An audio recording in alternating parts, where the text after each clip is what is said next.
কি যে একটা অন্যায় কাজ করছি দেন, এই এলাকায় আসে একেবারে কপালটা আমার পোড়াইছি। এই যে নাকি রাস্তা, আমি সেই সময় রাস্তার জায়গা ছাড়ি দিয়ে কাজ করছি। এখন ডেলি এলাকার মাস্তানরা আসে, আইসে আমারে বলে এই জায়গা এই অল বিল্ডিং ভেঙে দিতে পারেন। কোন যন্ত্রণা কাকা কন আমি এখন। এই মিয়া, হ্যাঁ ভাই। আপনারা না বললাম বাড়িটা ভাঙ্গা দিতে?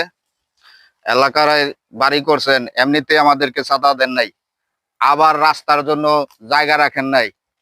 এটা তো হইব না।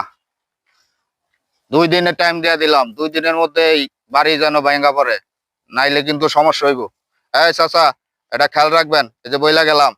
আচ্ছা, আমি আমি একটু কথা বলি আপনার সাথে, একটু পার্সোনাল কথা বলতে চাচ্ছিলাম। এই আপনার ছেলেবেলার একটু বাদ দিয়ে একটু আমার সাথে কথা, পার্সোনাল কথা কওয়া যায় না? আচ্ছা ঠিক আছে, এই তোমরা একটু দাঁড়াও, একটু শুনি।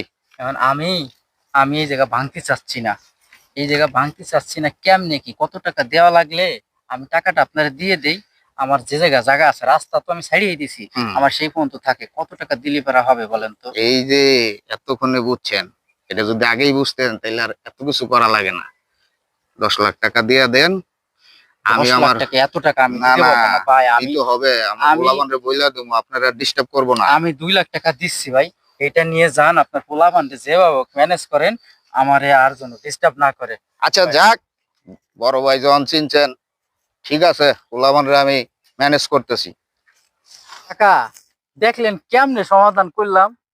10 লাখ চাইলো, 1 লাখে ফাইনাল করে দিছি।